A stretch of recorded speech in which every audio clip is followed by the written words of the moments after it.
চলচ্চিত্র নায়ক এরকম ভাবে উনি পরিচয়। আমার ধন্যবাদ। ছেলে যাই হোক, প্রেসিডেন্ট রানী এটার জন্য এবং আমরা প্রেসিডেন্ট আজকে আসছি। ক্যান্ডিডেট এম লায়ন আজকে একটা সামনে নির্বাচন ফিল্ম ক্লাব লিমিটেডে এখানে নজরুল ভাই আর অপূর্ব ভাইয়ের পরিষদের ছিল একটি আজকের যে পরিচিতি সভা মাঝে মধ্যে আমরা চাই এই ক্ষেত্রে হবে, যাতে আবার ফিল্ম হবে। ক্লাবে ওনাদের যে আবার হবে। শুনলাম ওনারা আজকে এই ফিল্ম ক্লাবে অলরেডি উনি 1 কোটি টাকা, নজরুল ভাইয়ের কথায় আমরা যেটা জানলাম 1 কোটি টাকা অলরেডি ডিপোজিটেড, যেটা ফিল্ম ক্লাবে আমি যখন ঢুকেছি বা জানি এটাই মানে সর্বোচ্চ উনি এখানে ফিল্ম ক্লাবে যে ডিপোজিট করতে পেরেছেন। ধন্যবাদ নজরুল ভাই, অপূর্ব ভাইয়ের বর্তমান সামনে তো 2টা প্যানেল প্রতিযোগিতা হবে, প্রতিদ্বন্দ্বিতা হবে।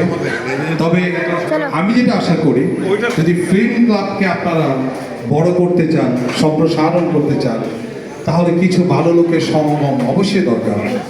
মুখ চেনার চাইতে যারা কাজে দক্ষ, যারা ফিল্ম ক্লাবকে নিয়ে সত্যিই ভালোবাসেন এবং যারা আর্থিকভাবে এই ক্লাবকে সহযোগিতা করার মতো ওনার নিজে অথবা উনি জোগাড় করে আনতে পারেন, এই ধরনের লোকদেরই আমাদের মনে নির্বাচিত করা। আল্লাহ হাফেজ। সবাইকে Thanks all. আমি নজরুল